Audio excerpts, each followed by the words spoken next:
Ongi etorri saio berri batera, gaurkoan elkarrizketa bakarra izango dugu. Xabi Abartzolarekin egongo gara hizketan, abeltzaina da eta aberekin enpresako langilea.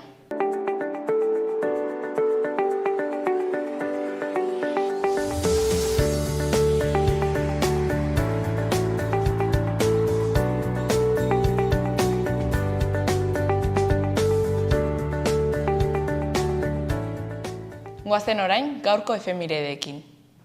Gaurko egun batean, baina 1936ko abuztuaren 19an, Federico García Lorca olerkari granadarra fusilatu zuten militar frankistek, homosexuala eta errepublikanoa izateagatik. 20. mendean, gaztelaniazko literaturak izan duen idazlerik garrantzitsuenenen artean kokatzen da. Gorpua hobi komun batera bota eta oraindik ez aurkitu. Egun berean eta urte berean, Irungo gudua fase erabakigarrian sartu zen. Gipuzkoa errepublikarren alde mantentzen lortu zenetik. Helburu estrategikoa zen hiria. Molak zutabe bat bidali zuen Nafarroatik bertara. Bidasoako frontean 6.000 bat soldadu zeuden aurrez aurre. 3.000 alde bakoitzean, eta errepublikarrak askoz okerrago armatutak. Urte batzuk beranduago, 1949an, landetan sute erraldoia piztu zen. Saukatzeko Lemurat auzoko zerrategi batean hasi zen sua. Zigarrokin batek eraginda. Ikerketaren arabera, sutea berehala zabaldu zen basoan barreana. Haizeak lagunduta, eta 52.000 hektarea kriskali zituen. Eta bukatzeko, 1957ko abuztuaren 19an, Francoren Azor itsasontziak 5 lagun hil zituen Donostian. Santa Clara irlatik itzultzen ari zen motordun txalupa baten aurka talka egin zuen Francoren ontziak. Bertan, zihoazen 28 lagunetatik 5 galdu zuten bizia. Haietariko bat 9 urteko Jose Ramon Rubial, propaganda frankista ahalegindu zen gertaera ezkutatzen.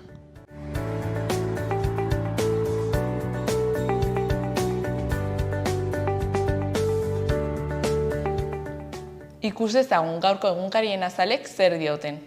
Diario de Noticias egunkarian, titular nagusian, ibilgailuen esportazio behera egin du eta Nafarroako kanpo merkataritza baldintzatu du. Automobilen salmentak 19,9 jaitsi dira 2024arekin alderatuta lehen seiekoan. Atzerrira egindako merkataritza transakzioek ere 7,2 diru sarrera galera izan dute epe berean.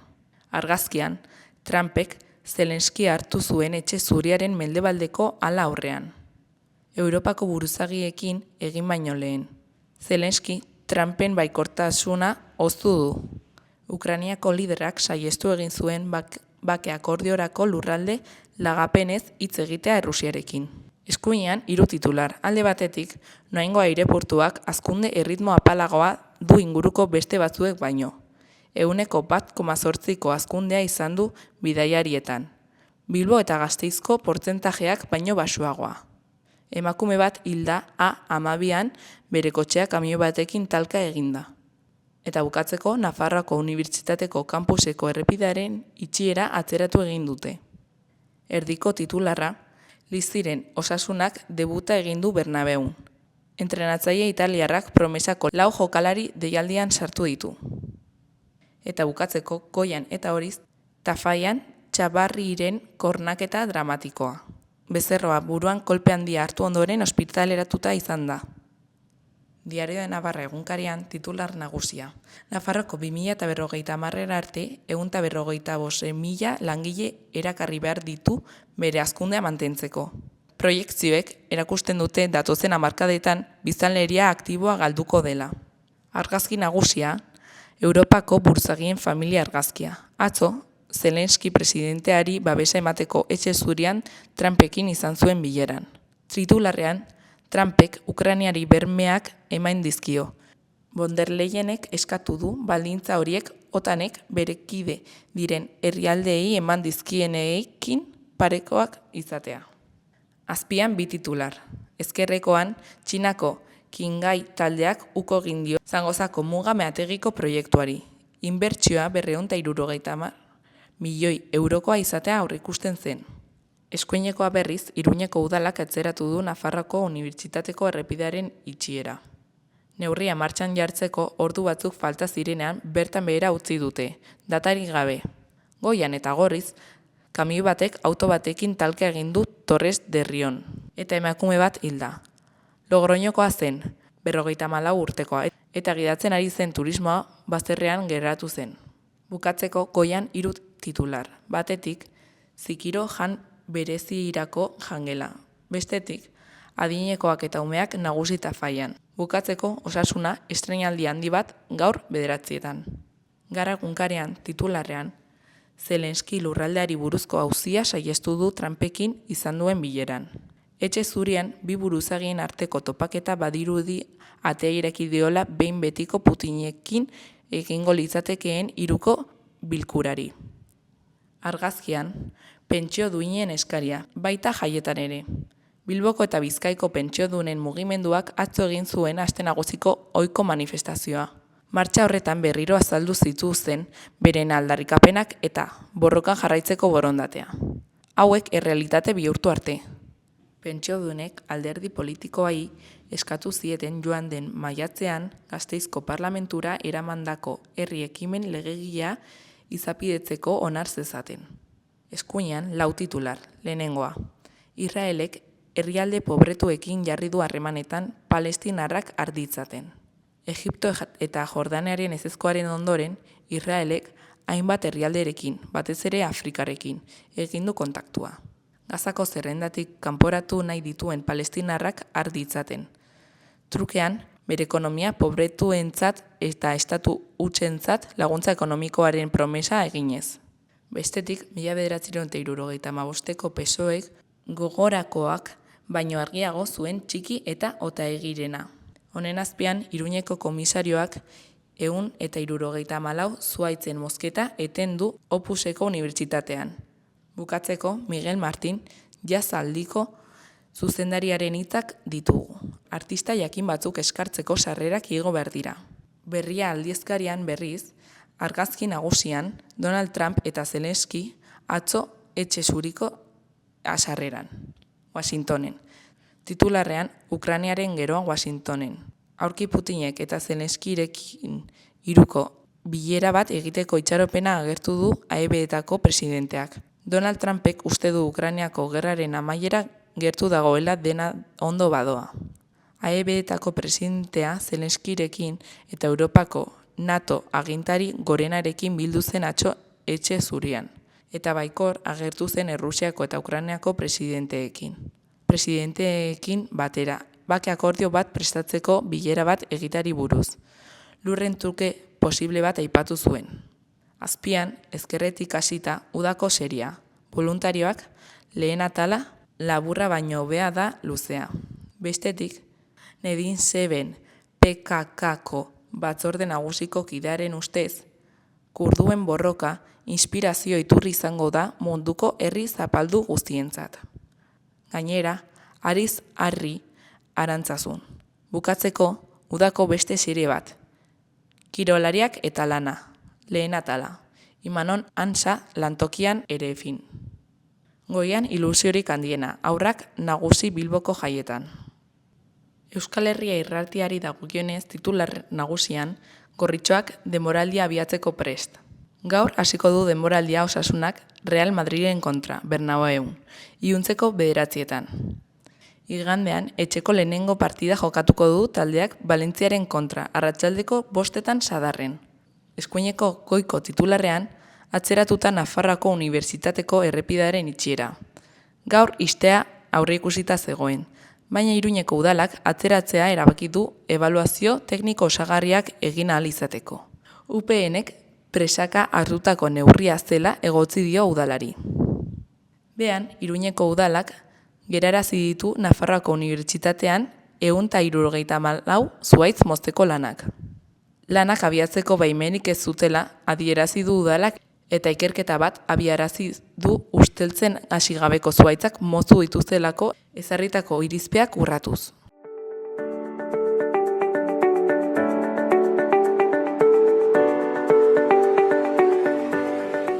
Gaurko eta biharko eguraldia ikusi ezagun orain. Gaur giro freskoarekin jarraituko dugu eta euri pizka bat egingo du ipar isurialdean. Hodeitza ugaria izango da ipar partean, eta euri txikia eta tarteka zaparrada batzuk egingo ditu, bereziki kostaldean. Arratsaldean, hodeitza zertxobait arinduko da, bereziki hegoaldean. Temperatura altuenak, aurreko gunekoak antzekoak izango dira ipar isurialdean, baina Araban eta Nafarroan hegoaldean beste pixka bat jaitsiko dira. Iparraldeko eta ipar-mendebaldeko haize bizia ibiliko da. Asteazkena, zaparradekin jarraituko dugu ipar partean, eta 21–25 graduko arteko temperatura maksimoekin lurralde osoan. Saretoago ikusiko da, baina egunean zehar itsasotik hodeitzar ilunak sartuko dira eta zaparradak botako ditu Kantauri isurialdean. Tarteka trumoi ekaitzak jo dezake eta zenbait lekutan zaparrada handiak bota. Hegoaldean, hodeiak urriagoak izango dira eta ostarte zabalak irekiko dira. Haizeak ipar-mendebaldetik jotzen jarraituko du, intentsitate apur batekin batez ere arratsaldetik aurrera.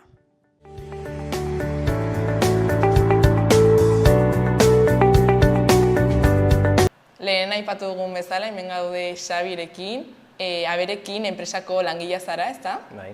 Bale, konta iguzu zein den zure lanpostua? Bueno, ni izatez albaitero naiz eta nire lana da hemen Nafarroan eta inguruan, Errioxan eta Zaragoza parte baten ere, aberekingo zerbitzuak eskaintzea, tekniko bezala aritzen naiz eta gero aberekingo produktuak eramaten ditut abeltzainengana, hasiak, inseminazioko produktuak eta gauza horiek. Eta konta iguzu zer den aberekin enpresa eta nola sortu zen, noiz? Bai. Bueno, aspaldiko kontua da, aberekinek aurten 40 urte egingo ditu, eta hori, hasiera haietan, beste garai batzu baziren, eta orduan animaliak inseminatzea eta ez zegoen igual hain garatua, eta batez ere zegoen kanpoko enpresen esku. Eta horrek, dependentzia bat sortzen du, eta hortaz aparte, ekonomikoki ere oso garestia zen, ze orduan, hasiek eta batez ere hasi honek oso prezio altuak izaten zituzten. Orduan, jende multzo bati otu zitzaion hemen egitea halako zerbait.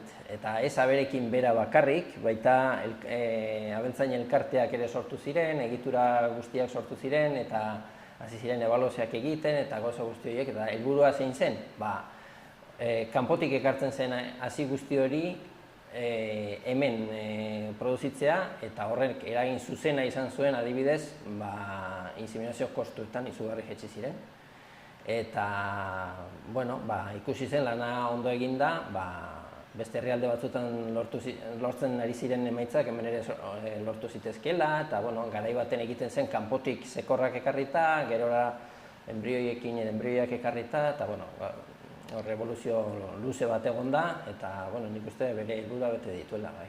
Eta zuk noiztik zaude beraiekin lanean? Aberekinen ni langile bezala nago 2020tik, baina aurretik ere banuenik harreman handia. Nik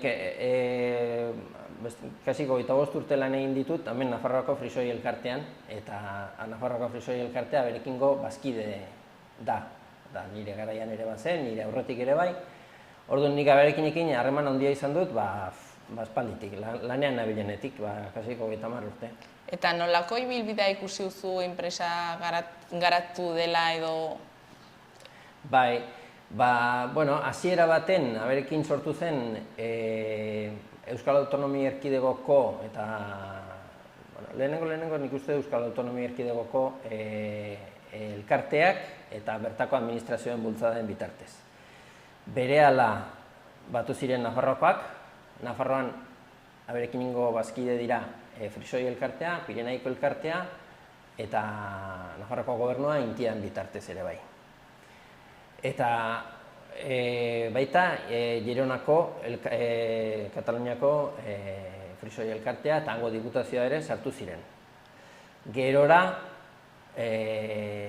Kantabria ere sartu da, eta gero lankidetza hitzarmenak ditu beste elkarte askorekin, estatu mailan beste elkarte askorekin. Orduan, azkenean proiektua zenbat eta zabalago izan, badu beste egonkortasun bat eta beste seriotasun bat, eta bueno, nik uste lortu duela, ez dakit, neko presentzia importantea izatea sektorean, bai estatu mailan eta, bueno, gaur egun kanpoan ere, bai. Eta ze zerbitzuk eskaintzen ditu? Ze agian hainbeste urterekin ere zerbitzuak aldatu joan dira, edo... Bai, bueno, genetikaen kontu hauetan, bai, berrikuntza asko egon dira. Hasiera baten, kontuan izan behar da, arraza bat hobetzeko behar dira behiak eta behar dira zezenak. Arrak eta emeak behar dira, orduan. Elkartekiko harremana eta lankidetza betidanik izen da oso ostua. Eta investigazio zentroekin, bai, estatu mailako bainia eta unibertsitateekin, eta betik egon dira proiektuak, beti dagoelako non hobetu, ezta? Ikusi beste herrialde batzuetan zer egiten ari diren, eta hemen zer egin daitekeen, eta nola hobetu beste leku batzuetan egiten dutena, eta, bueno, elkarteen arrimo egiten den lan guzti hori, azkenean, zergaiti dira importantea inseminazio zentroak, inseminazio zentroan dauden zezen gutxi batzuk eman dezaketelako behar den hasi guztia elkartetako milaka behi inseminatzeko. Osea, egiten den hobekuntza hori zabaltzeko modu bada. Eta hor, garai bateko inseminaziotik, gaur egun daude, bai, hasia prestatzeko modu desberdina, bai, espermitala, badago semene sexatua, badago, ez dakit, igual zezen desberdinen hasia nahaztuta dauzkaten dosiak, eta gaur egun dago genomika, hori horrek aldatu du dena goitibera. Orduan, guzti hortan, muturra sartuta egon behar da, sektorean mantentzeko. Eta ze desberdintasun dago inseminazio artifiziala eta naturalaren artean? Bueno, inseminazio naturala da, naturan gertatuko litzatekeena. Zezen batek behia zuzera dagoenean, estaliko luke eta sortuko litzateke handik 9 hilabetera txal bat, ergitxe bat. Orduan hori da naturala, horrek zer dauka, zezen asko beharko liratezke. Osa, inseminazio artifizialik ez balego, ikulu guztietan beharko litzateke zezen bat, edo, garai baten zeuden, zezenak egoten ziren leku batzuetan, eta araraman behar ziren behiak, baina gaur egungo, ez dakit, bizimoduan, esan daiteke, ez bakarri produzio sistema, gaur egungo bizimoduan hori ez da pentsazina izango litzateke. Gaur egun badaude adibidez haragitako behiak dituztenak, eta behiak mendira botatzen dituztenak, eta botatzen dute zezen behiekin, eta baino horre baditu, alde batetik arrisko handiak, zezenak zezen dira, eta istripu asko izaten dira zezenekin, eta istripu larriak jentearekin. Hori alde batetik, eta gero, zu zezen baten txeko zezen horren menpe baldin bazaude, zure urrengoko behi belaunaldiak lortzeko, zezen hori espaldin bada egokia, ematen dituen txalak espaldin badira onak, eta azkenean zure hobekuntza beharrean igual da okerrera joatea, ez da? Eta hemen Nafarroan zein da eskatzen den zerbitzu gehiena? Bueno, azken baten guk hasiak, elkarteek egiten duten lanarekin, elkarteen lana da behien datuak biltzea, zenbat esne ematen duten, bai datu morfologikoa, bai mila gauza, eta horren arabera, gero Madrilen egiten dira ebaluazio batzuk, eta horre egiten da, azken baten, animali baten ezaugarri genetikoak zenbakitara pasatzen dira, eta hor badakigu zein den ezaugarri dituen animali bakoitzak, behiak. Eta zekorrak ere, denak zaku berean nola ebaluatzen diren, zekorretan ere gauza bera daukagu. Orduan, gure produktua zer da, teorian zekorronak, hortara bideratzen da gure alegina, ezta? Zekorronak lortzen dira mundu mailako merkatutik esan dezakegu, eta horiek ekartzen dira ona, eta guk eskaintzen duguna da, zekorroien hasia hemengo behiak hobetzeko. Eta hasia gaur egun, garai baten freskoan inseminatzen zen, esaten zena, baina gaur egun dena da izoztua dago, semen izoztua dago.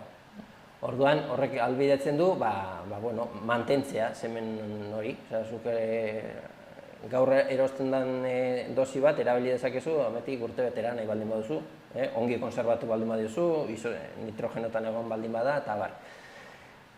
Orduan, dena da semen izoztua, gero badaude, igual, haragitako, batez ere hemen haragitan erabiltzen den gauza bat, da, zekor desberdinen hasiak nahaztu dosis baten, eta horrek egiten du fertilidade gehiago izatea, ernalkuntza tasa altuagoak lortzen dira. Gero, ia urte batzu badaramatza hasi sexatuak. Hasi sexatua da, makina batzuen bitartez, zekorrak ematen duen semenetik banatzen dira. Espermatozide X da dutenak eta Y dutenak. Eta orduan, bakarrik hartzen dira abeltzaintza normalean emeak dira interesanteak, orduan, sexatua emeak jaio daitezen. Orduan hor lortzen da, inseminazioen 95% emeak izatea. Bestela berez, 50% inguruan egongo litzatekeena, 95%. Hori beste gauza bat. Gero beste bat, guk badaukagu espermital, deitzen diogun beste hasiak prestatzerako orduan, semen hori diluiente batekin nahazten da, eta diluiente berezi bat da espermital hori.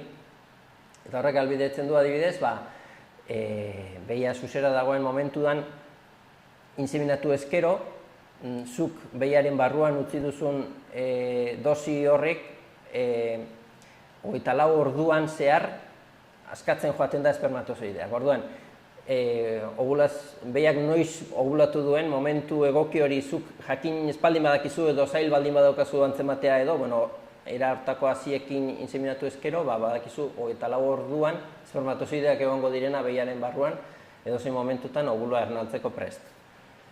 Hori, eta gero produktuak horiek dira, zerbitzuak, eta gero materiala, hortarako behar den materiala, kateterra, guanteak, ez dakizea, oso guzti horiek, baina hori aparte. Eta hainbeste aldaketa artifizialak eta horiek ze eragin onak eta txarrak ditu? Bueno, azkenean aldaketa guzti hauek erosotasuna eta zehaztasuna lortzeko izan dira. Osea, elkarteak lanean hasi zirenean sortzen ziren datu guztiak, ez? Elkarteen lana da, hilero, adibidez, esne behietan joan ikuiluetara, eta behi bakoitzak zenbat esne jasotzen duen neurtu, bakoitzaren lagin bat hartu eta begiratu zenbat grasa, zenbat proteina, zenbat zelula, ze karakteristikatako esnea ematen duen, eta gero horri gehitu behien ezaugarri morfologikoak eta guzti horrekin egitea, klaro, behi bat itxura baten, zuk ikusi dezakezu, behi honek ematen ditu 40 litro eta beste honek 20, 40koa hobea da. Baina agian ez da zuzena, ze 40koa egon daiteke, ez dakit, edo 20koak igual izan du eritasun bat, eta horregatik dago 20 litroan, bestela berez igual 50 emango lituzke, ez da, orduan. Genetika ez diren beste faktore guzti horiek banatzeko hortarako egiten dira ebaluazio genetikoak, ez da? Hori lortzen da, hilero, kontrolak eginez, morfologia begiratuz, eta abar. Orduan, guztionez ze eraginon eta ze txar,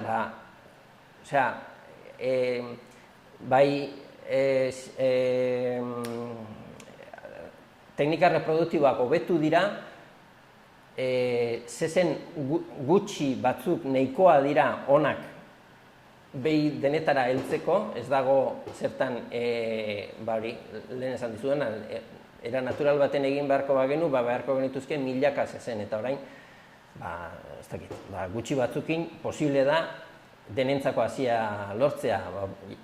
Gero, osasun gintza aldetik ere, askoz ere bentaja gehiago ditu, modu natural baten badago eritasunen transmisio bat, badaude besnoitia, badaude mila eritasun transmititzen direnak, bai sexu eritasuna direnak, eta gero, bueno, animalitik animalira doazenak ere, bai, orduan, alde hortatik, inseminazio zentroetan dauden zezenak sekulako garantia dituzte. Eta, bueno, azken baten, bentajak horiek dira. Eta, inkonvenientea, ez dakit, izan diteke, ez dakit, igual momentu batzuetan izan diteke presioa, baina, bueno, lehen esan ditudan bezala, hemen sortzea hori eta hemengo elkarteen lankidetzarekin egitea eta horre berorrek asko merketu du, eta gainean egon behar duzula. Adibidez, orain azkeneko egunotan izan ditugun bero hauekin eta behiek ez dute euren susa momentuak ez dituzte azaleratzen, ez dira hain garbi ikusten, neguan, udazkenean edo, askoz ere nabarmenagoak izaten dira sintoma horiek, noiz inseminatu behar den, eta bar. Eta hor, claro, modu naturalean, zu zezena baldin baduzu, zezena badaki behian noiz dagoen umezke, eta bar. Eta hemen, claro, norberak egin behar du hori. Gaur egun badaude beste teknika batzuk ere, aktibitatea neurtzeko, eta bar, hori errazten dutenak, baina hoxe. Eta teknologiak garrantzen jartu berekin enpresan? Bai, osea, berekin bertan? Bai. Abeltzaintzan? Abeltzaintzan, bai. Osea, edozein alorretan bezala. Eske edozein alorretan bezala. Ez dakit, gaur egun, badakizue, behiak jeisteko robotak daude, ez dakit, behien informazioa dago, dani batez ere esne sektoreari buruz hitz egiten dut, gehien hori zautzen dudalako, baina haragitan ere gauza bera, badaude, ez dakit, larrean ibiltzeko, itxitura jarri beharrean, jartzen dituzte beste alako koilar batzuk, eta, bueno, badaude, eske gauza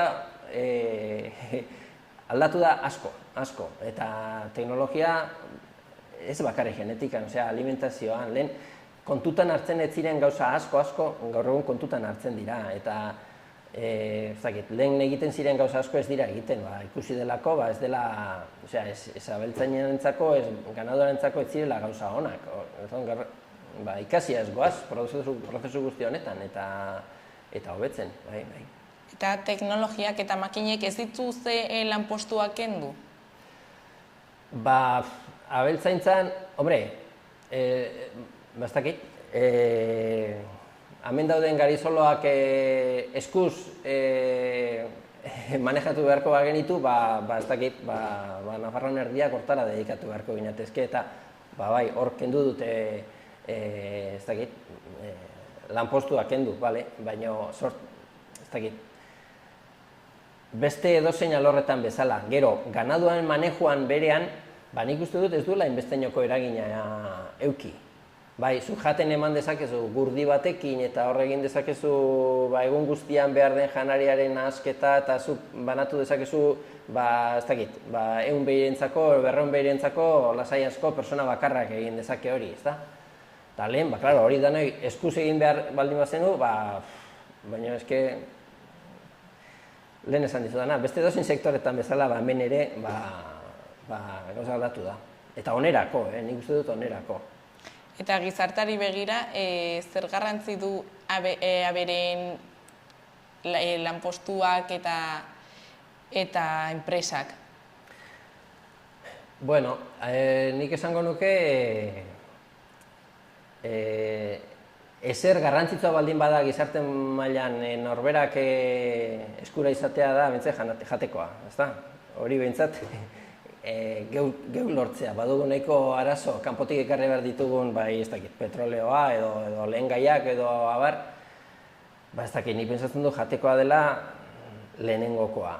Eta hori bermatzea, nik uste, ez dakit, ni behintzat gauza logikotzat daukat, eta ez dakit, pentsatu nahiko nuke politikariek, eta erabakia duten jende horrek ere, lako gauza pentsatuko dituela. Eta, importantea da norbere autonomia bat izatea, edo gauza gaizki joan da ere, bentsat jane ingo dugula jakitea. Eta nolako egoera dauka orain Euskal Herrian haragi eta esne ekoizpena?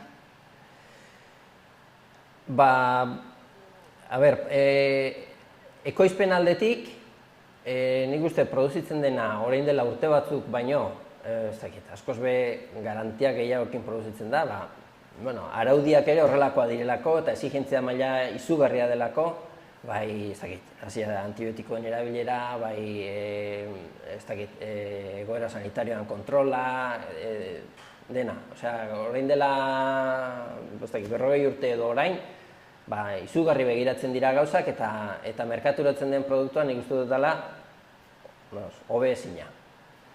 Gero, ez dakit, egia esan joan zeite galdera nola zen. Eta zer erronka dituzte nekazariak? Bai, gero beste, bai, hori. Arazo nabarmen badago, eta da belaunaldi aldaketa.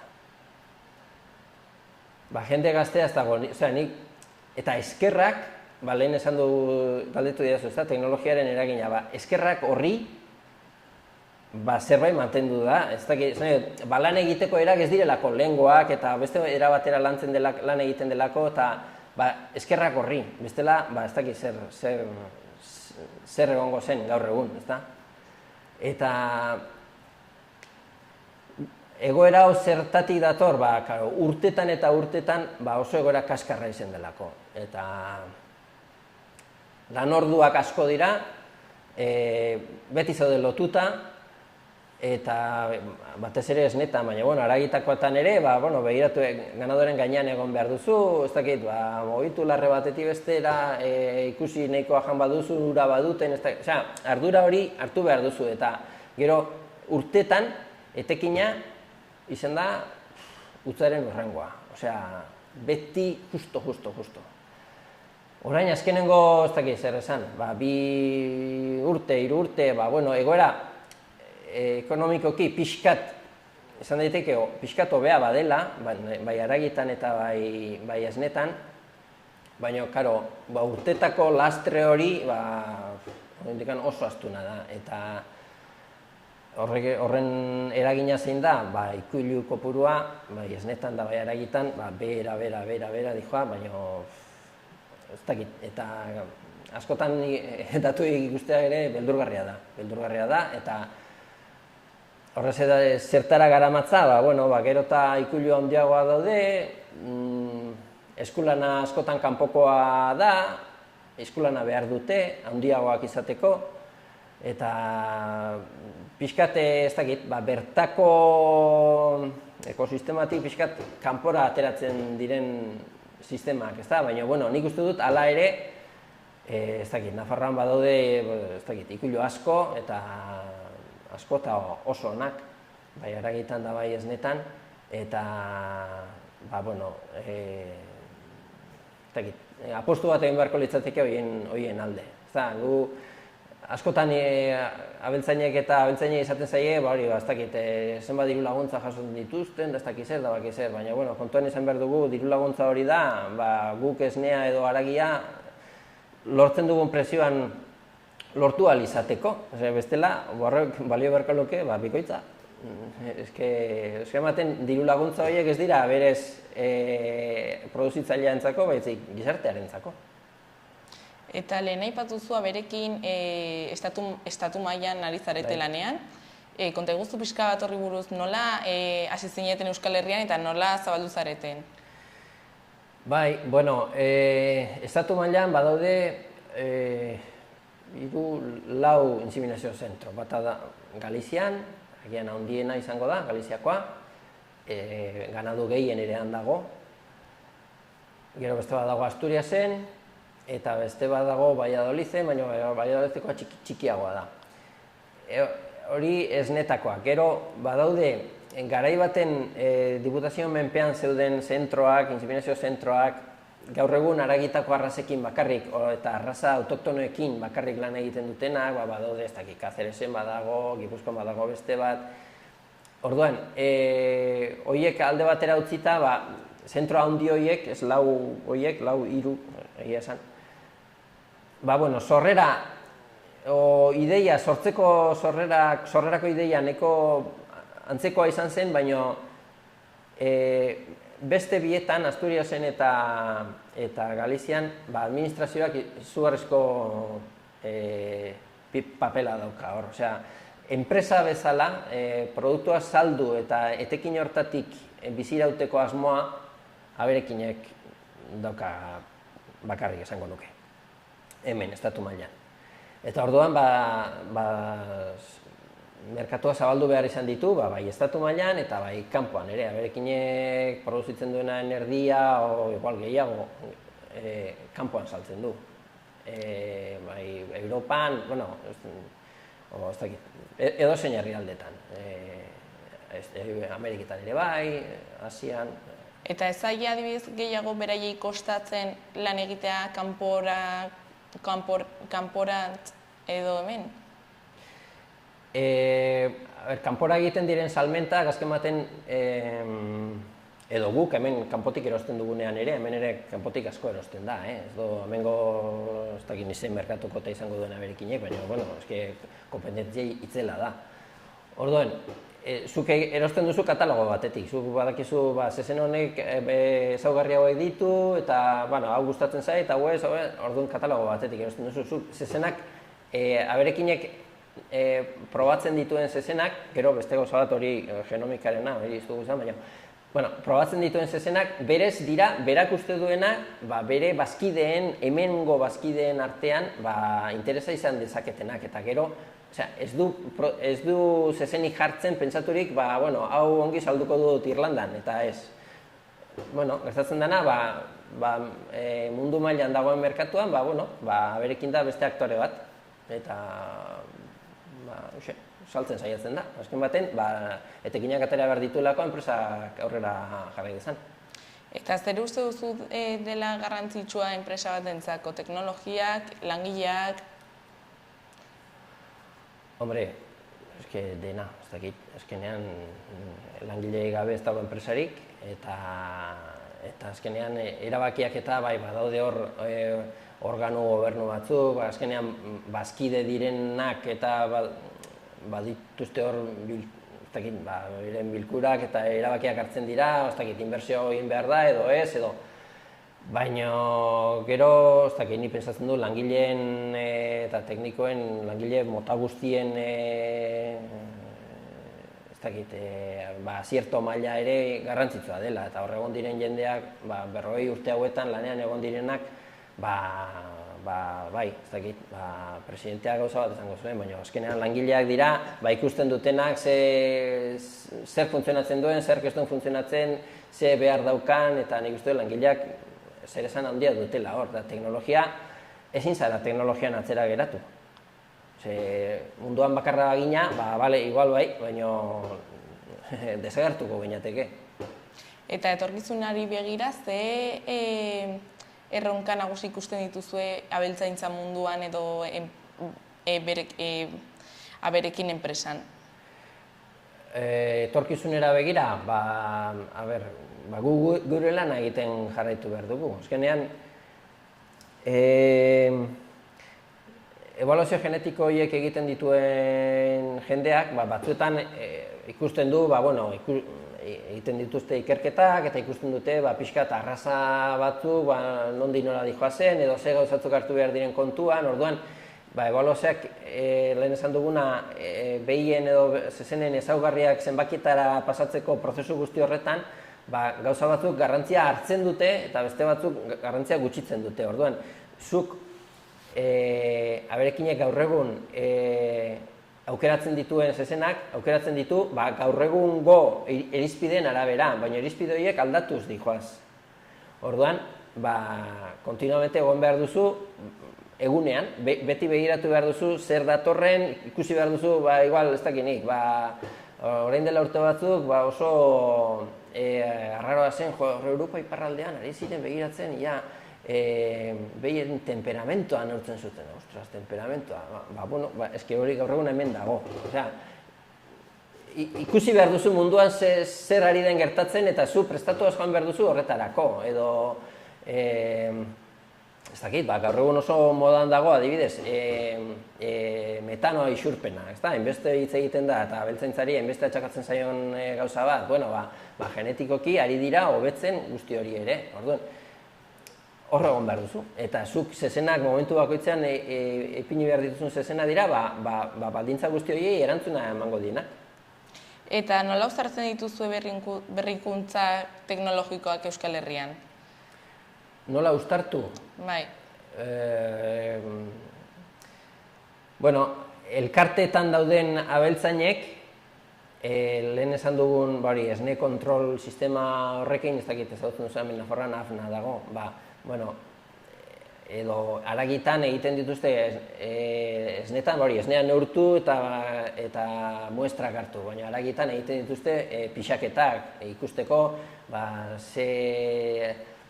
zenbat kilo irabazten duen hilabetean, o 3 hilabetean zehar, edo azken baten helburua desberdina dira. Behi batek esnea produzitu behar du, bestea hasi egin behar da eta haragia jarri behar du. Orduan, elkarteetan dauden abeltzainek, bai esnetakoak eta bai haragitakoak, datuak ematen dituzte. Orduan, azken baten elkarlana oso estua da, elkarteetako abeltzainoek erabiltzen dituzte gure zezenak, eta zezen horien alaba jaiotzen direnean ikusten da, benetan ama baino pixkat hobeak badiren, edo ez, edo igual gauza baten hobeak dira eta beste baten okerragoak. Orduan, hobekuntza tekniko guzti horiek denbora guztian ari dira begira, funtzionatzen duten, edo ez, edo aldaketa bat egin behar baldin bada, eta gero, hasiak erabili. Guzti honen, ez dakit nola esan, errotarria da hasiak erabiltzea, inseminatu behar da, zezenekin ikusteko lortutako emaitzak espero zirena diren edo ez.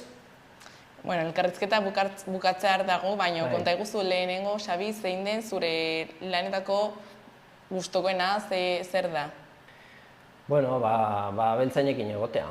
Alde batetik abeltzainekin egotea, ni hemen Nafarroan lan egiten dut, eta lehenago ere nuen harremana askorekin, eta orain ere mantentzen dut, eta kasik hilero egoten nahi zeurekin, eta haiekin hitz egitea, eta ikustea ze arazo dituzten, nola konpondu duten, edo ze inbertsioa egiten ari diren, edo hori eskertzen dut. Eta gero, igual, arlo tekniko batean ere, pixkat, egiten ditugun bilerak, geu ere egunean jarriaz joan gaitezen, kontinuamente formakuntza bat izan dezagun, eta gauza berriak ezagutzeko, aukera ematen digulako. Eta bukatzeko, zer esango zenieke ikusentzulei abeltzaintzaren garrantzia ulertzeko? Bueno, esango dut, egunero jaten dugula, eta gaur egun moda asko daude, eta bakoitzen nahi duena egiten du, baina ni pentsatzen dut bertako produktua zenbait eta gertuagokoa izan hobe, eta hemen gauzak oso ondo egiten ari dira, hemengo abeltzainak, eta lasai asko konsumitu behar dute, eta ez dakit, askotan igual jendeak harremana galdu du abeltzainekiko edo nekazariekiko edo hirian bizi den jendeak batez ere, ez dakit, nik animatuko nuke jendea joan dadin herrietara eta ikusi dezan, eta era natural batean hitz egin dezaten eurek ere abeltzainekin eta ikusi dezaten, eta lehenen eskutik jakin dezaten euren egoera eta euren kezka zeintzu diren. Bueno, eskerrik asko Xabi gurekin partikatzeagatik momentu hau. Izan da placer bat, mi esker.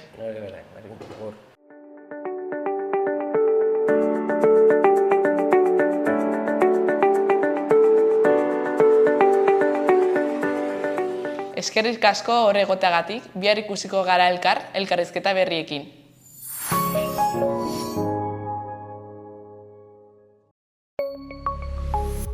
Gobierno de Navarra. Nafarroako gobernua.